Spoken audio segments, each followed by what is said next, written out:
Hey guys, okay, let's talk about last night's episode of Revenge. And there was a lot of revenging going on. Finally, we're starting to get some information about what exactly is going to happen to Emily on August 8th on this wedding that she has planned with Daniel. It was teased in the very first episode of this season that you see Emily get shot and she falls into the water. And at the end of this episode, we finally start to hear some bits and pieces about what the plan is going to be. And it's great. So, a lot happening in this episode. First of all, can I just say that Victoria and Conrad are crazy. The two of them are just constantly trying to one up each other with their craziness, and it's awesome. It just makes for such good villainous television, and I love it.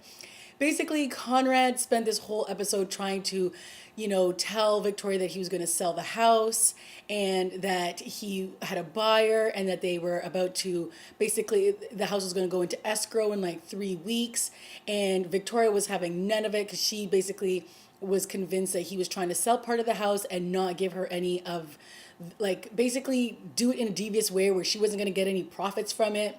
So the two of them just kept trying to one up each other. And then it turns out that Emily is the one who actually tries to come up with this ridiculous plan and make it sound like there's all this issues with the earth and that, because of global warming, that the ground is shifting and blah, blah, blah. So the real estate agent was like, Conrad, you're leaving out important details. Like Emily takes a file and she trades it in for another file that basically comes up with this bogus report saying that the land has some issues and it can shift and that because of that the house is in jeopardy.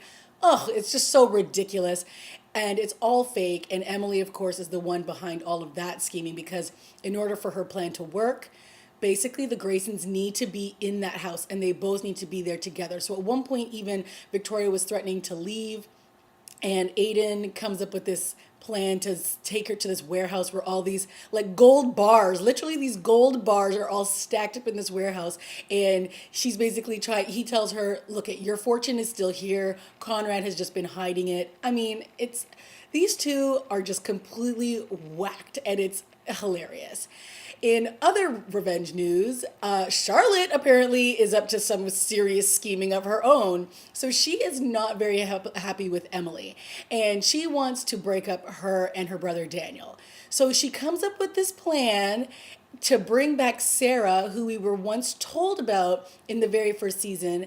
And this was the girl that Daniel used to date. And they got into an accident and she ended up in the hospital. And we were told that the Graysons ended up paying for all of her medical bills. But what we find out is that the Graysons basically like somehow bamboozled her in the settlement and only paid for her hospital bills. So they never ended up having to actually pay for her long-term care, all the physio, the treatment, and everything that was going to happen after. So now she's working in some like deli or no, some bakery, and she's like making, I don't know, probably minimum wage. And it's just a sad, sad state. And of course, Daniel walks in because his sister planned this whole, I don't know, like she has this whole scheme plan and it's brilliant. So she's basically, it looks like trying to get Sarah and Daniel back together. And of course Sarah is pissed off at Daniel because she thinks and she's believed this whole time that Daniel knew about the settlement and he just basically never looked back at her.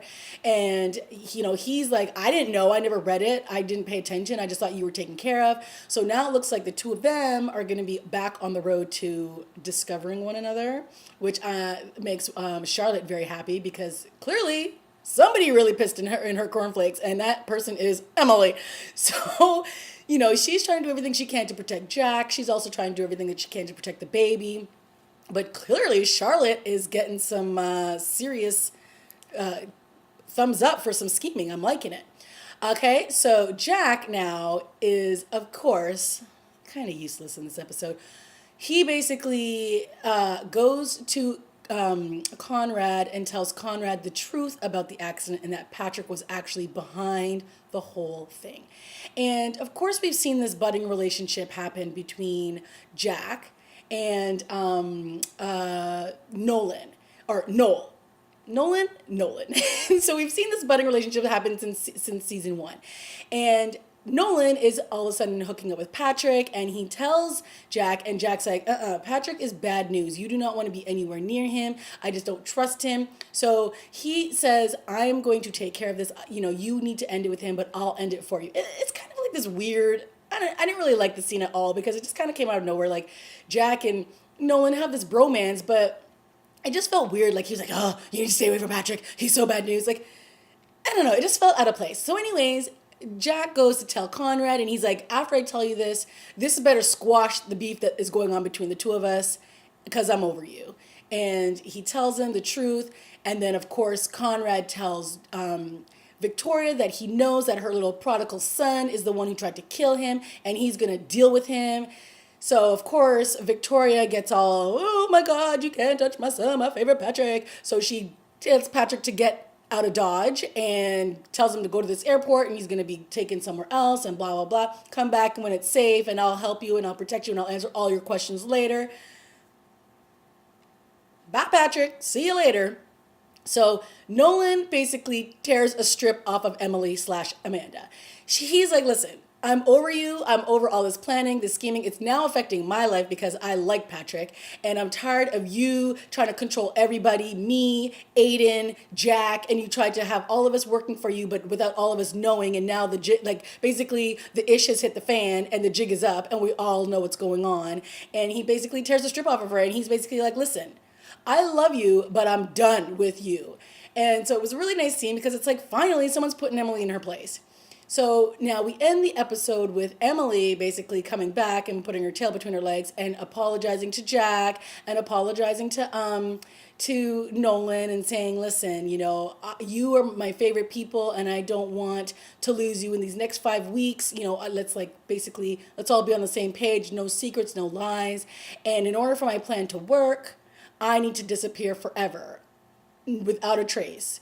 And she's like, I'm going to start to tell you the plan on how Victoria Grayson is going to go to jail for killing Emily Thorne. And you're like, what now? So clearly, Emily is willing to take the bullets for this plan to take effect. Now, will the bullets be real? Will they? Who knows? But let's wait and find out. Oh, one other thing I wanted to talk about. All this talk with Aiden and Emily or Amanda about, in 5 weeks' time, we'll be together and we'll basically ride off into the sunset together and we'll live happily ever after. Word, I don't think so. So they keep saying all these, have these conversations like, I'm so glad you're here. And yeah. It's a wrap. I have a feeling Aiden is donezo after this season. And do I care? Not really. Do I think he was ever going to be endgame? No. Jack is definitely endgame. But all in all, pretty good episode. Lots of little twists and turns, and I'm liking it. And we're getting back on track with all the scheming, all the lying, all the plotting, and it's back to being revenge the way we like it. All right, guys. See you next week.